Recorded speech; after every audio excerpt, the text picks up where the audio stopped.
enjoying the lovely photos? It's great for putting that reel together, but let's leave it now.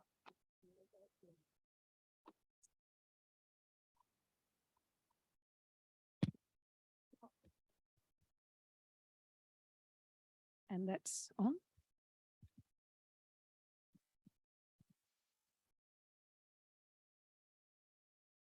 Is that on? Yes, great.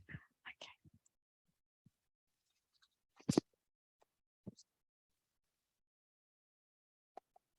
Well, welcome everybody. It is my pleasure. Rhonda Farragher is my name. I am the Director of the Down Syndrome Research Program, and it is my pleasure to welcome you here this afternoon as we present our findings from the research project investigating the lives of young adults with Down syndrome. Life for 20-year-olds is very different now from when I was that age, studying here at the University of Queensland. I can barely remember it actually. And this lecture theatre, let me tell you, is a lot different. Some of you are here as well. Along with the research team, I'm very grateful for funding from the National Disability Research Partnership that's allowed us to find out a bit more about what life is like for 18 to 30-year-olds with Down syndrome, the Gen Zs. I welcome here this afternoon Professor Leslie Chenoweth, AO, from the NDRP, and I look forward to her addressing us later in the proceedings. I welcome Mr. David Fuller, I saw before, and Mr. Daryl Steff from Down Syndrome Queensland. We truly value our partnership with DSQ and Down Syndrome Australia. I also welcome Professor Deborah Terry, AO, Vice-Chancellor of the University of Queensland, and thank her for her support for our research. I acknowledge the traditional owners of the land where we meet today. I particularly acknowledge Indigenous people with Down syndrome, including participants in our research project, and welcome any First Nations people present with us today, here or online. And I welcome everyone joining us at St Lucia and around Australia and internationally via our live stream. A recording will also be available on our website later. I now welcome to the microphone Professor Deborah Terry, our Vice-Chancellor of the University. Microphone works as well. Thank you very much, Rhonda. And can I too begin by acknowledging the traditional owners of the lands on which we're meeting here this afternoon and paying our respects to their elders past, present and emerging. I'd also like to acknowledge Emeritus Professor Leslie Chenoweth, AO, Mr. David Fuller, Chairman and Queensland Director, Down Syndrome Australia, and Mr. Daryl Steff, CEO, Down Syndrome Queensland. The talented research team who will be presenting today, my UQ colleagues, both past and present, guests one and all. And it really is very, very special to be here today for the Gen Z project showcase. The University of Queensland has a long and very proud history of research in the field of intellectual disability. As early as 1952, the Fred and Eleanor Chanel Special Education Research Centre, initially known as the Remedial Education Centre, was opened. At this time in the mid-20th century, institutionalisation was unfortunately still routine for Queenslanders with intellectual disabilities. Education and life opportunities were limited, and there were many, many misconceptions and stigmas about what it meant to live with a disability. However, despite the cultural constraints of its time, the Centre pursued numerous studies in disability research that led to the development of life-changing outcomes for individuals with intellectual disabilities, as well as their parents, their families, their schools, and their communities. For 70 years, the Centre has led the way in understanding people with diverse needs and is now widely regarded as Australia's preeminent centre for research into special education and disabilities. Arguably, the Centre's best known research and some of its most impactful is the Down Syndrome Research Program. Now in its 42nd year of continuous operation, which is really impressive, this program is believed to be the oldest and the most complete study of its kind anywhere in the world. As many of you will know, it began tracking all babies born with Down syndrome back in the late 1970s in the Greater Brisbane region, and since then has followed Queenslanders with Down syndrome from infancy to adulthood. The longitudinal study has collected data about cognitive development, motor development, mother-baby interactions, temperament, and family functioning. It tracked the first generation of Queenslanders with Down syndrome to be cared for by their families, educated at school, and now living in the adult community. And very importantly, it has worked to dispel misconceptions about Down syndrome, such as the belief that cognitive development plateaued around age 12, or that children with Down syndrome would never read or write effectively. It goes without saying that a lot has changed in the disability landscape since UQ first opened its Remedial Education Centre in 1952, and since the beginning of the Down Syndrome Research Program back in the late 70s. As a society, we've come a long way in our understanding of intellectual disabilities and the benefits of strategies like assisted community living, inclusive education, and assistive technology. However, what hasn't changed is UQ's steadfast commitment to research in this really important area and to improving the lives of people with disabilities. Our researchers have always been at the forefront of helping to change cultural understandings and expectations in this area. And what is clear from the project being showcased today is that we are still very much at the forefront. This project, Stepping Out into the World, examines adulthood for Gen Zs with Down syndrome through a quality of life lens and aims to provide a more comprehensive, evidence-based perspective to inform policy and practice in areas such as schooling, healthcare, and employment. Importantly, and in an exciting first for UQ, the research project was co-designed with and largely conducted by young adults with Down syndrome. Alana, Rebecca, Mia, and Michael, who we will hear from shortly, were employed by UQ as research assistants on the project and have made a very significant contribution to the study, helping to design survey questions and conduct interviews and focus groups right around the country. Employing people with disabilities is such a crucial part of creating an inclusive workforce for all, and something which we are striving to do every day at UQ. But more than that, engaging with different lived experiences and perspectives is an important and academically rigorous part of good research.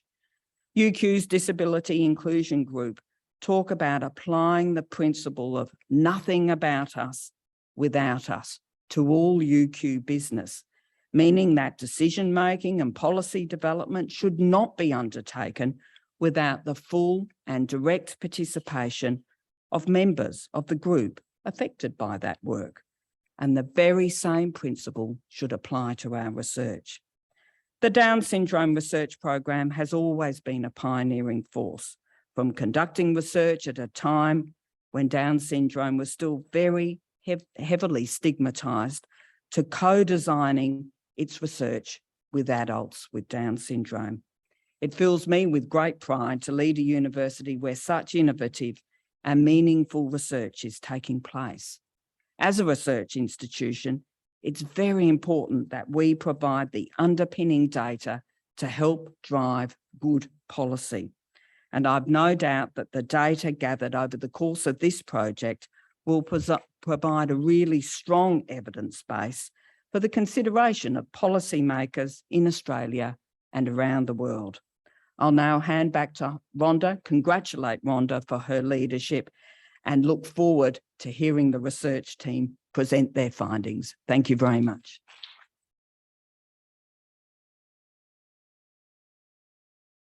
Thank you, Professor Terry. I would now hand over to my colleagues, Mr. Bobby Pate and Ms. Ruth Farragher, and they're going to lead the presentations of our findings.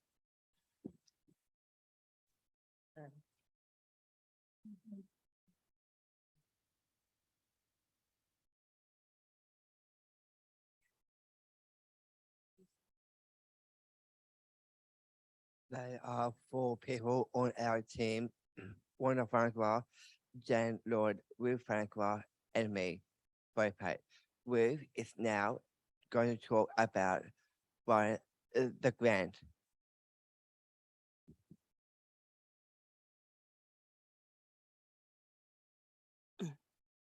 I met Bobby for the first time in early 2021.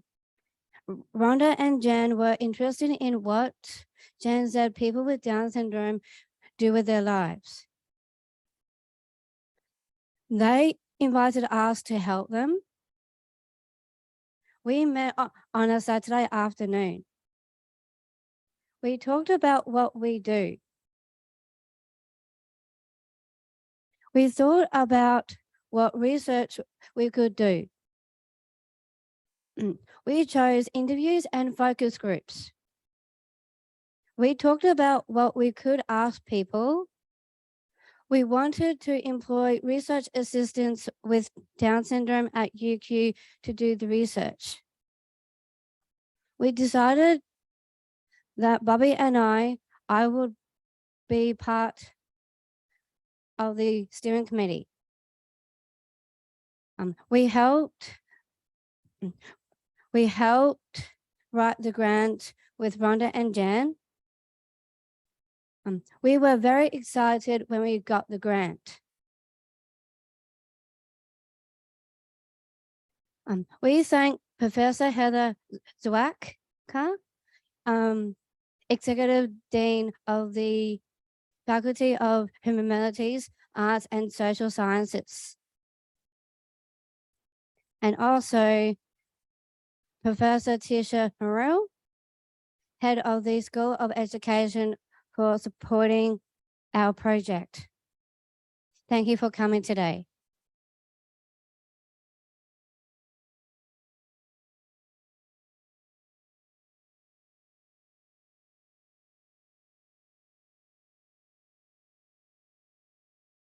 We have a steering committee to help the team do the work methods of Professor Harry. Every step that's on it, Professor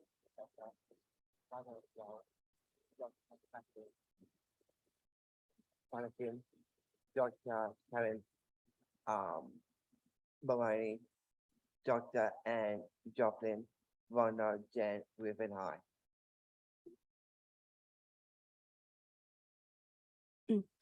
I'd like to hand over to Dr. Jen Lloyd.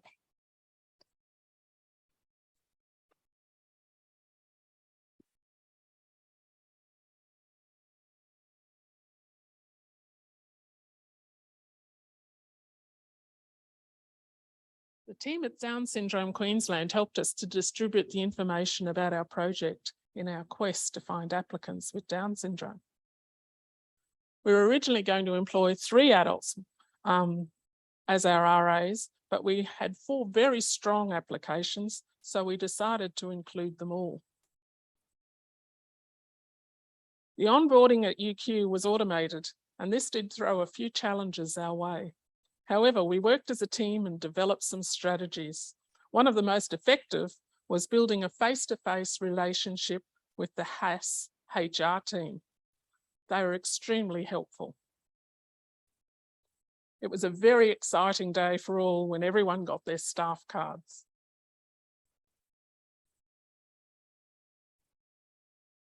The RAs came to work at UQ every Friday for the duration of the project. They travelled to work by public transport, and that was a first for some of our RAs.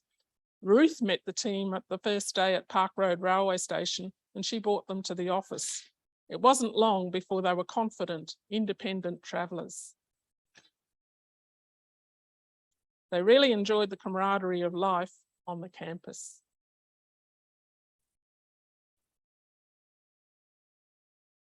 Many of the adults had been participants in research before, but they needed to learn how to be on the other side, how to conduct interviews and be the leader of a focus group. Doesn't want to move.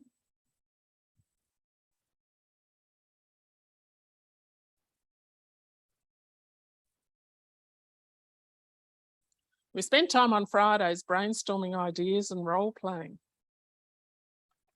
Do that all the time. At the same time, we considered the questions and made adjustments to the wording if needed. We had debriefs at intervals throughout the data collection phase to discuss how everything was going, what was working well, and whether we needed to make changes. We had to work together with travel declarations and planning our travel. Some of the adults had never travelled independently, and it was a great experience for them, and they did amazingly well. We also had the added complication of COVID-19 restrictions. This meant quite significant changes to our plans on quite a few occasions, but again, the team took it all in their stride. Inclusive research where people with intellectual disability have an equally valued role was integral to our research. There were many benefits to working inclusively. Here are just a few. The RAs with Down syndrome had their own insights into the context of Down syndrome and being a young adult.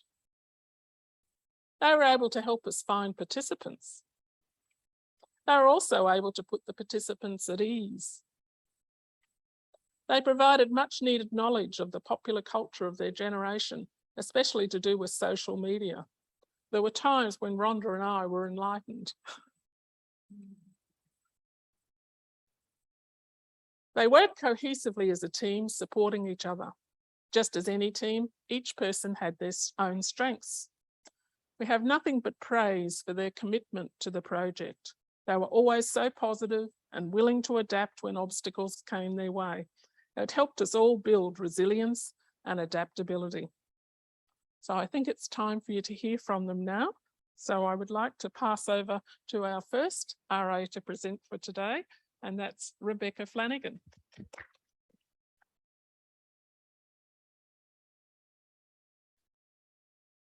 You're going to have to push that button. One there on the right. Cool. Yep. Thanks. Thank you, Jan. We wanted our participants to know what they wanted to do. We wanted them to be able to understand the ethics forms. Here an example of a form we made.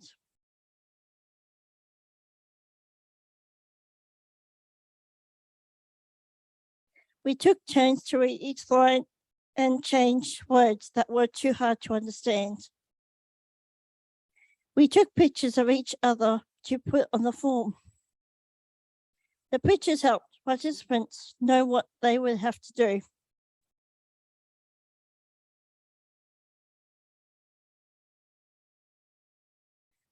We talked about important parts of people's lives.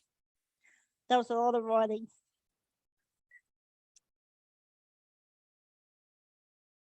Next, we thought about questions we could ask. Jan checked to make sure we hadn't missed anything. In the quality of life research framework, we had it all covered. These questions were later put into interview and focus group protocols. They were checked by the steering committee. I'd like to hand it over to Miss Alana Pettigrew.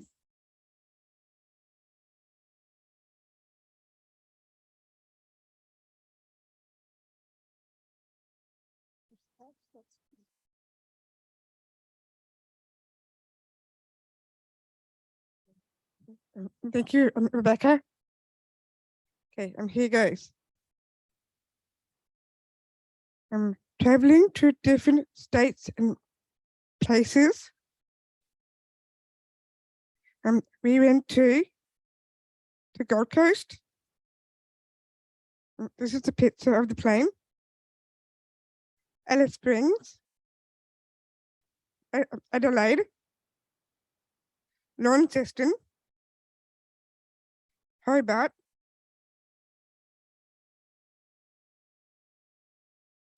and Brisbane, Toowoomba. Here we are next to the team bus.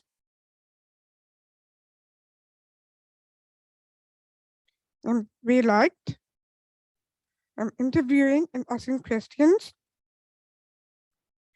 focus groups and talking about different topics, meeting new friends, seeing old friends, and sightseeing. And helping people have their say. Sometimes people with Down syndrome have difficulty communicating.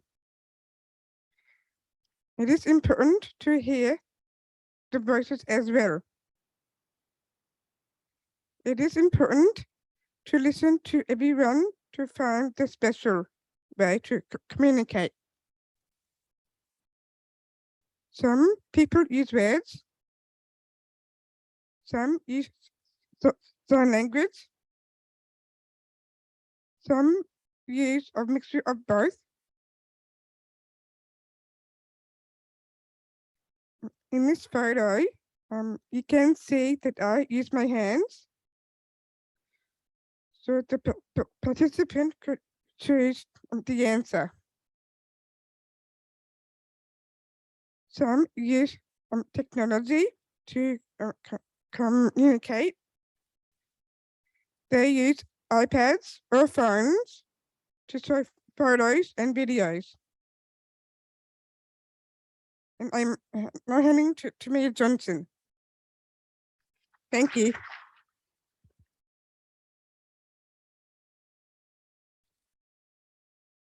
Thank you, Alana.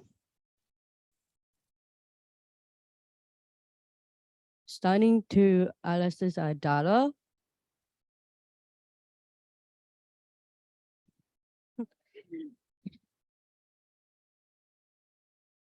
Our team, we did 36 interviews and 4 focus groups. We recorded this on video and a voice recorder. We employed Damien to type the transcripts. We take the transcripts, make sure match the recordings. We follow on participants. We wrote information about each of our participants. We read the transcripts. We made notes about important information. We then create a bio for each one. We including the photo. The bios used for our wedding day when you started to analyze our data. We have employed to Amma, look at data, create things, and hand it over to Michael Rocks.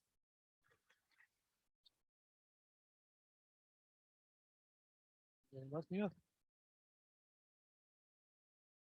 hope you're all having an amazing night.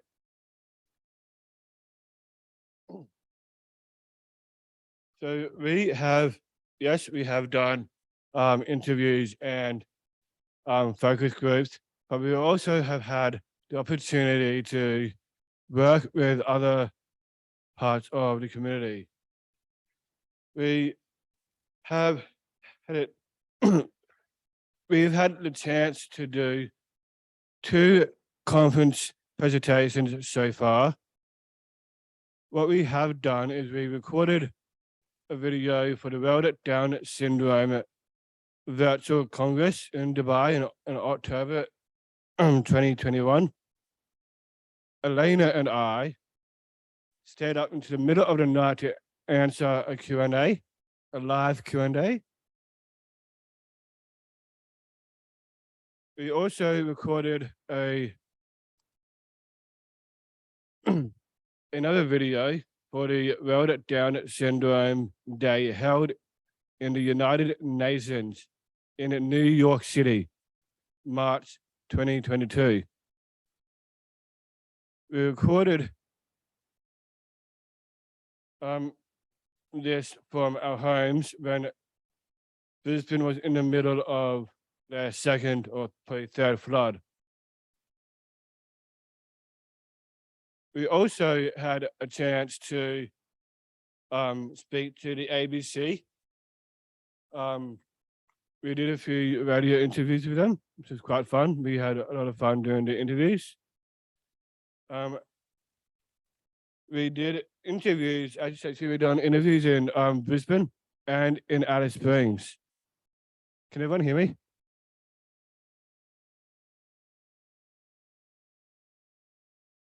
What we talked about when we did the radio interviews was everything that we have worked on. We presented our work not just to Brisbane, not just to Queensland, but everyone that lives in Australia. We had questions about the project from the host S, and we answered them according to the proper question. Later, when in Alice Springs, we went to the Reptile Museum in the Northern Territory, which was quite fun. And the manager approached us and said to us, are you Michael Cox and Mia? We just heard you guys on the radio. So we did get quite famous doing the project. But yet, there is still more to come. As you are aware, there's a few cameras around here today. The people that are recording, well, the people that are filming today is the ABC 7:30 report team who are preparing a story on our work and what we have done throughout the generation of the project.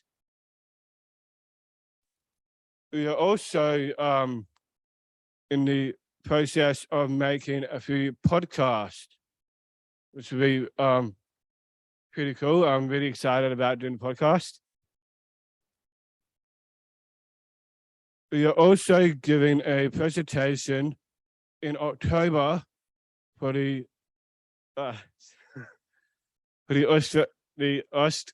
Australian Society of Intellectual Disabilities. Sorry, that first word is really hard to pronounce. We are also doing an international webinar presentation for the Down Syndrome Awareness Month in October. What we have found.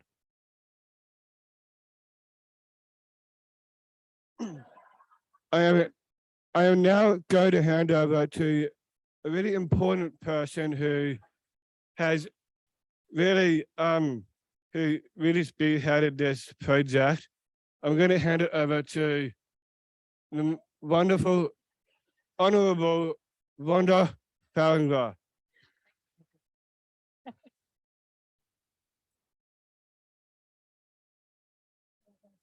I tell you, the team make you feel good every time you go to work. Okay. So shared the story a bit soon.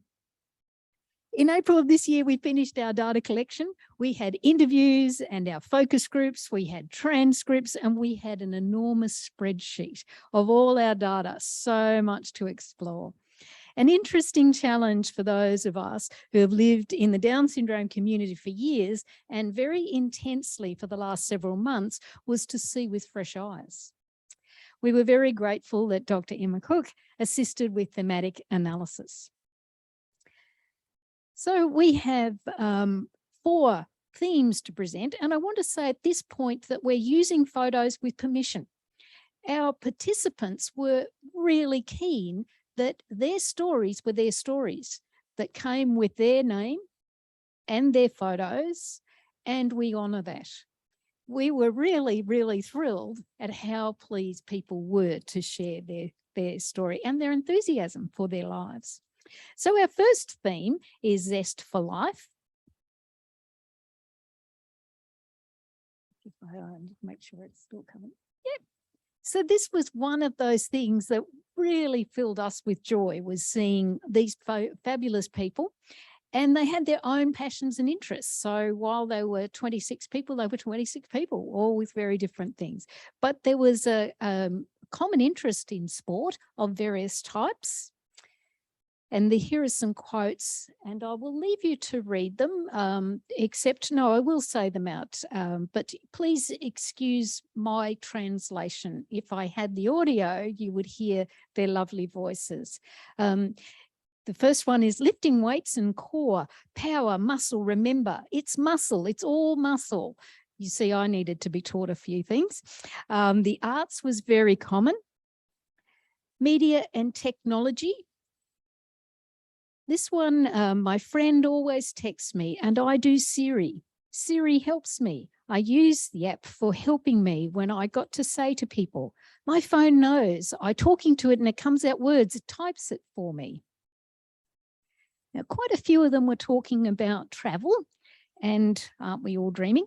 I love traveling, Sydney, Melbourne, where else? New Zealand, New York. Not long ago, I went to Sri Lanka and Portugal. I was thinking, gee whiz. And then spirituality. This was an interesting question that we asked people, and we got some lovely answers. This one is, I love to get curious about other things, like a very own disappearing act to a spiritual realm, getting curious about angels.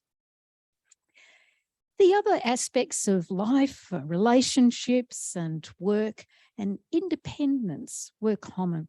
Work, our participants were doing often a number of jobs, but perhaps we need to explore this a bit further to see, are they underemployed? Would they like to do more work? And we need to think a bit more about that. And that last quote is, I've been living independently. I feel really strong about it. High aspirations was the next one. And there are 3 parts. Careers. This one person said, I would like to learn how to be a good leader. Lead an example of people for somebody to do the right thing. I'm thinking of having 5 or 6 businesses. And this one in their career, they'd like to be a kids reporter because I save ABC kids shows in albums because I do a dance for them. I do a dance to the album. My dream job is to be famous. Now, we heard that a few times.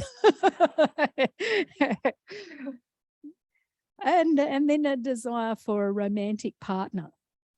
And this one says they would like to move out of home, definitely next year, when I'm 20, next year, probably at Gold Coast, probably just on my own or with my girlfriend, if I have one. So that was sort of a nice thing for people too. High aspirations, though, were tempered with a sense of realism. So in the awareness of limits, one said, I do have my own money. I have my own, and that big card that I use to pay things at the moment, and I try to do well, but I used to get anxious about using my card because I try not to spend things that are not supposed to be spending on. I just worked it out for myself and have to track myself. Don't we all? Yeah, it's an important thing. And I loved this one. I want to drive a plane, but before that, I need to learn how to be a flight attendant first. And as Emma said, well, high aspirations don't mean that I've quit my day job, because I've been working in a cafe, prepping food, ham, cheese, sandwiches, croissants, quiches, taking out coffee and food as well. So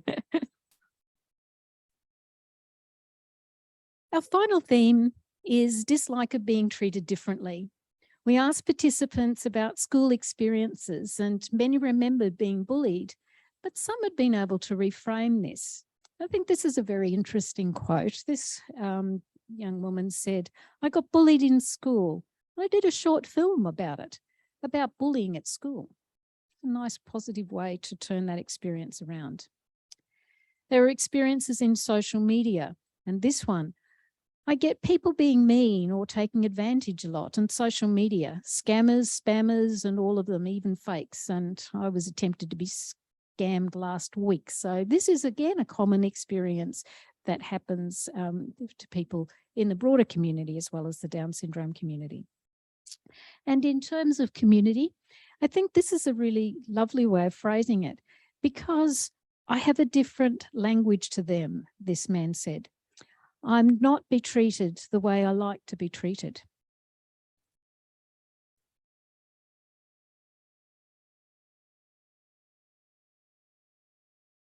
These 4 themes relate to quality of life.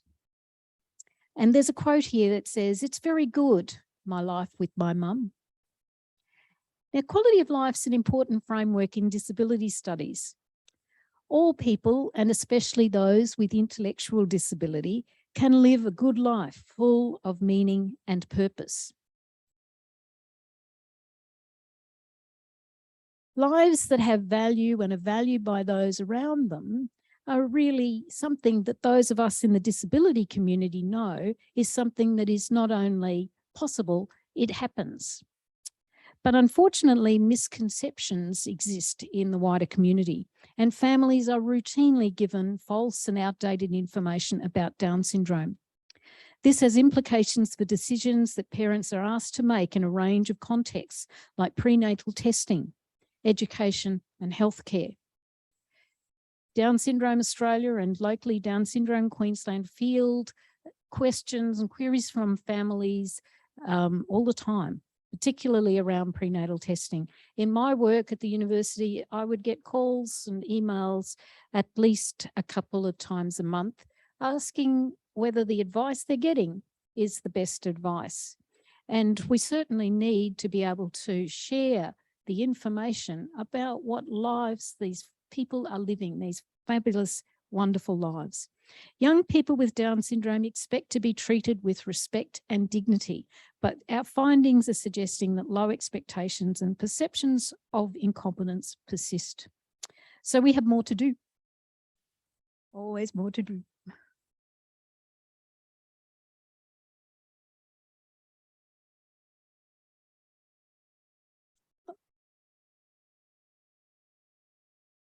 There we go. Our work makes us curious to learn more.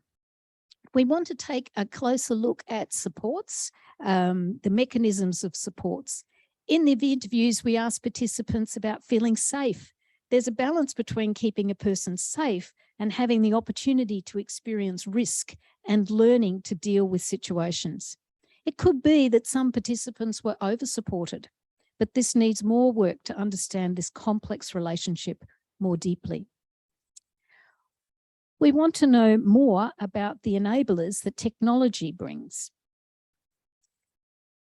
When we were traveling, Mia needed some dental work, and so they told us, "I'll just get the MyGov app, it'll have that on there." Now, any of you who've dealt with the MyGov app, my view is that it needs a warning that says, "Abandon all hope, ye who click here." But no, not Mia. She just sits there, flicks open a phone, starts moving things all around, getting themselves passwords and saving them. And I was absolutely transfixed. And I said, "What are you doing?" "Busy." So I took a photo instead. And so we really want to know about how people use tech. Now, participants told us the sorts of things they did, and Jan and I, as you mentioned before, needed much translation. But we certainly could learn about that more. And certainly by watching and observing, I think we would see a very rich and fascinating picture. Friendships, as we've got there, were also connected in with technology, because friendships were often enabled by technology, and many talked of connecting in with friends via social media. We're intrigued by what COVID lockdowns taught the world about maintaining relationships over distance, and we think there might be applications to how many young people with Down syndrome are experiencing friendships. So there are our findings, and what I'd like to do now is hand back to Ruth and Bobby to continue with the session.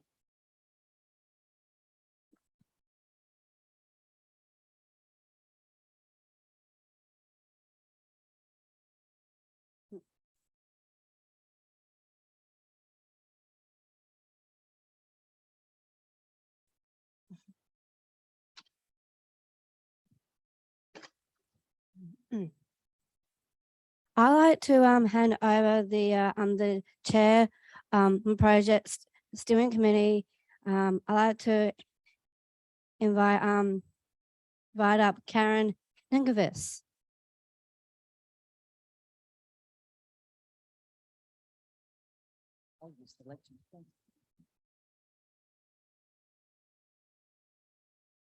And I'd like to acknowledge the traditional owners of the land we're meeting on today. And I'd have to say that as the steering committee, we had the easy job. We just kept them travelling and looking at what they were doing. And it was a real honour for us to be able to do this. So I am speaking on behalf of my fellow steering committee members, Bobby Pate, Ruth Farragher, Karen Money, Anne Jobling, Jazz Chawla, Kathy Franklin, Simon Smith and Tamara Walsh. And I hate to say it, but I did no co-design with what I'm going to say. They have no idea what I'm going to talk about on their behalf, but they have to agree with me. But I really do want to say that how impressed we all were by the project overall. But also with the research assistants. And one of the things I'm probably going to put a bit of a plug in here, Debbie, that one of the things that I found absolutely useful, important and meaningful was having a group of researchers with lived experience of disability on hand. And I snuck in there a number of times with other research grants. So Rhonda and I are doing some work around genomics and disability and people's experiences. And just having that group of people here to be able to just go in there and talk to was just incredible. They're fabulous people. They are outstanding young people, and to be able to hear their voices and have them facilitating the voices of other young people was brilliant. So we, on behalf of the steering committee, we congratulate all of you, Rhonda, Jan, as well as our wonderful research assistants. So thank you. I also did want to talk a little bit about how important this project is, or in terms of really epitomising that not about us without us, inclusive research. Inclusive research in the disability area is not done as well as it could be and should be. We also know that for people with intellectual and cognitive impairments, they are far less likely to be included in research, either as participants or as co-researchers. So the Disability Research Partnership funding is absolutely critical for this. So, Leslie, on behalf of them, to say thank you for making this opportunity available. But there's also another fundamental issue that I'm going to raise, and I have raised this elsewhere as well, that yes, opportunities may not be there, they are increasing, but we also have some inherent problems with undertaking inclusive research when you look at things like the NHMRC ethics guidelines that make an immediate assumption that including people with intellectual or cognitive disabilities is and of itself a risk.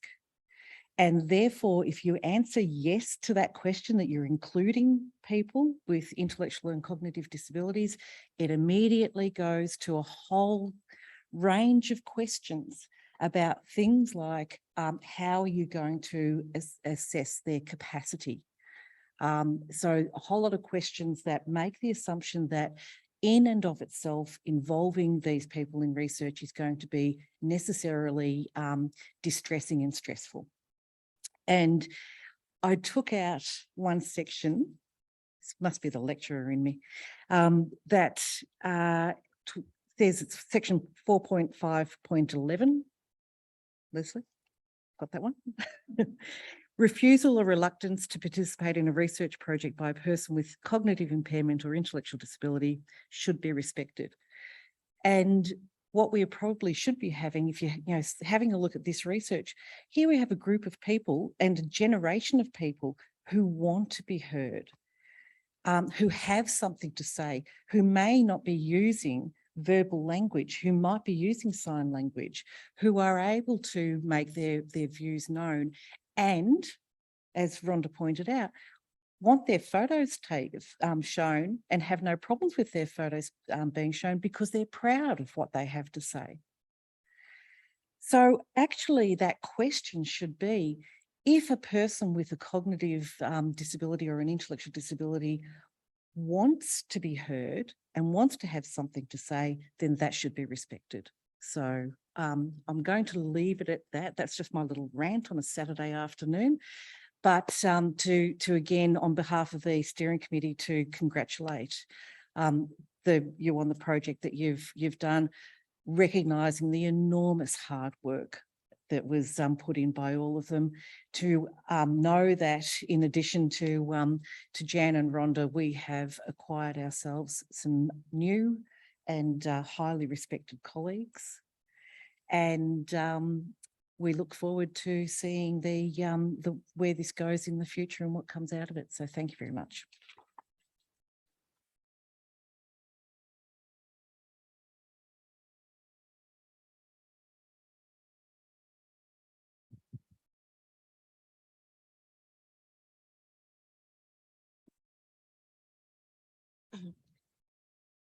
Professor Leslie Chenoweth.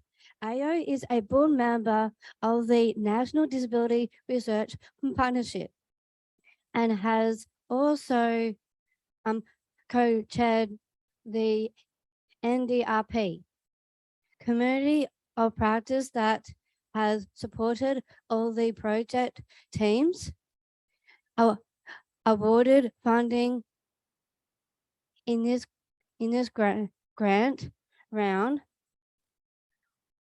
We are grateful for her support throughout the project. I now am very pleased to invite her to speak.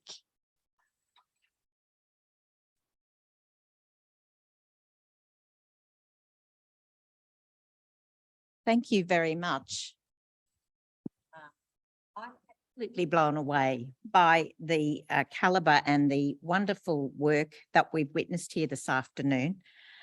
I too would like to acknowledge the traditional owners of the land on which we gather and pay respects to our First Nations peoples and elders. So what is this NDRP, as we call it, National Disability Research Partnership?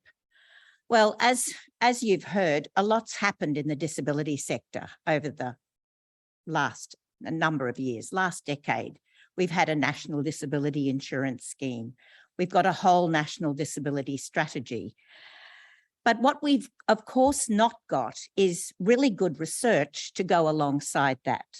And so at the end of 2019, the federal government provided some seed money to set up or establish and start working on how could we have a national disability research partnership that would bring together and collaborate and coordinate this real research need that we have. So $2.5 million was made available. The University of Melbourne, the Melbourne Disability Institute, was given the responsibility for leading that, and they set about starting a journey.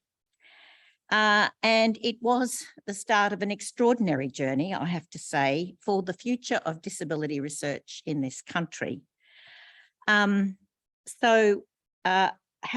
vision was, we really need to facilitate a collaborative, inclusive disability research program that actually builds the evidence we need for developing policy practice decisions, but it has to be research that is informed by a research agenda that has people with disabilities at the heart of it, and ensuring all the research is actually done by and with people with a disability. So what happened was they set up a working group. So that working group's been going for 2 years. We finished our first phase of that in June. And I was very privileged to be invited I think I was invited as the older person on that working group, but it was a really great group. It had, we have 8 people who have experience of disability. We have researchers from all sorts of universities and research centres, peak bodies, disability organisations, etc. And so what do we have to do? Well, they said, okay, we want you to deliver a national disability research agenda. We want a governance model, something that we can take forward that will ensure this is sustainable. We want you to map and develop research capacity in disability in this country, write a practical guide to this kind of research, and pilot a research funding program that would actually reflect all of those principles and ideas about nothing about us without us.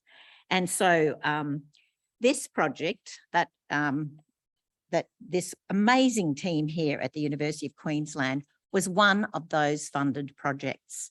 We had 124 applications from around the country, and we could only fund 9. So I think that's worse than the ARC or the NHMRC. So well done, Team UQ. The thing about the research was, though, that it had to be high quality collaborative research. It had to recognise the knowledge of people with disability in that research. It had to value all forms of knowledge, that knowledge comes from very different sources. And it had to also contribute to how would these projects build research capacity. And so here we have a project that ticks all those boxes. What this project has done has demonstrated how innovative research by and with people with disabilities can and is. It also demonstrated, and I think Karen alluded to some of the barriers that people, some of the things about this happened across all of the research projects. As Rhonda and others know, in our community of practice, we had participants from all of those research projects, and ethics committees were a constant barrier in exactly what those issues that Karen was alluding to. Even getting onto the HR system, again, you encountered that, you weren't alone. So there are all sorts of barriers that are often just institutional, how organisations are put together and how they run things. However, and COVID was a very big obstacle for many of these projects. But I think what we've learned this afternoon is that people with Down syndrome have so much to offer the research community. And in terms of building research capacity, I think we have real work to do about how can people with disabilities actually develop research career paths. As you've all demonstrated, you know how to do this, how to work in a team, all of those things, all of those steps of the research, so beautifully executed.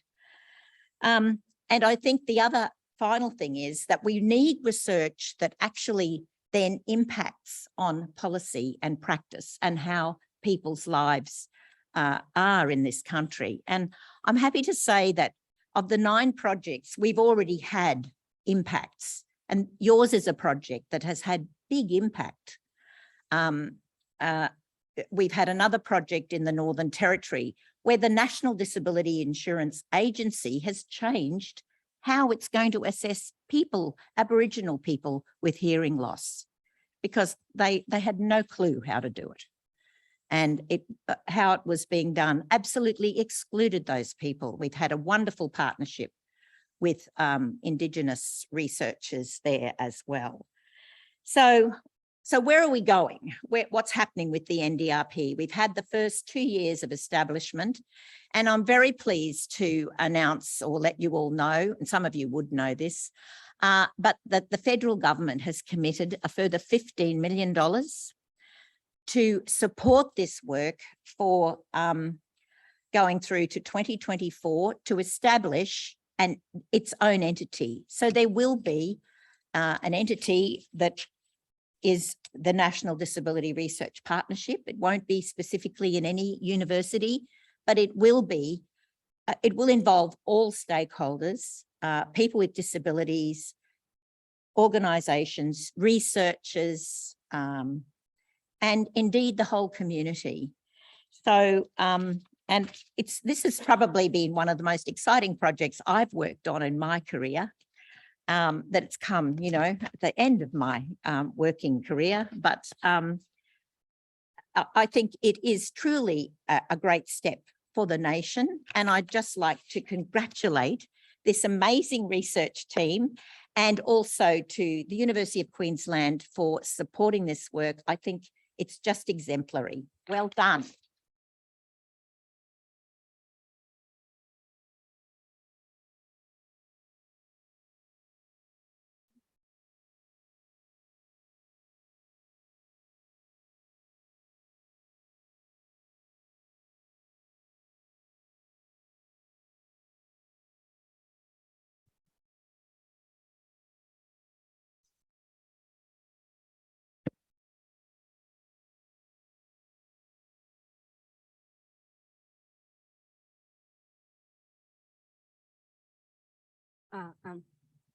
A final word from our research assistants.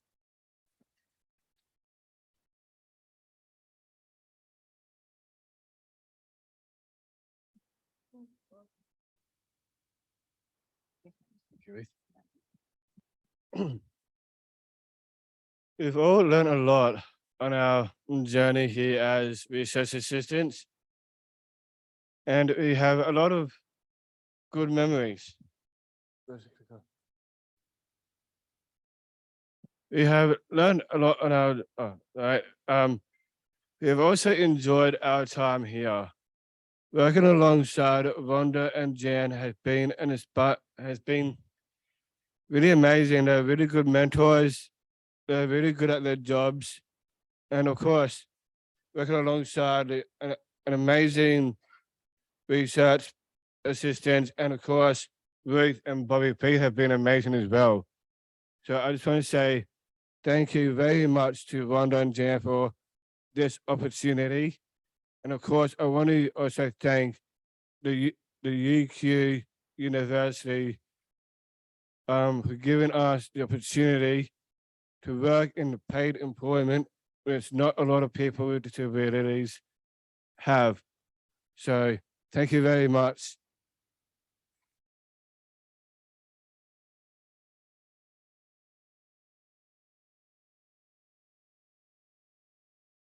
I'd like to now hand it over to Rhonda Farragut to have the last word of tonight.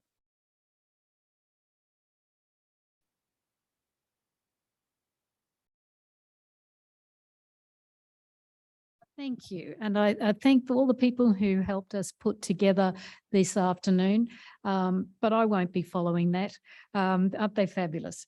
You can imagine for the last few months that we've had the best time. It's been just what makes our hearts sing when we can come to work. We would like to stay in conversation with you. There is refreshments available outside as we mingle. And if you would like to follow up, that's our email address, dsrp@uq.edu.au. And particularly people who are watching the live stream, you may wish to contact us through that process. But otherwise, thank you very much for being with us. Come and enjoy some refreshments.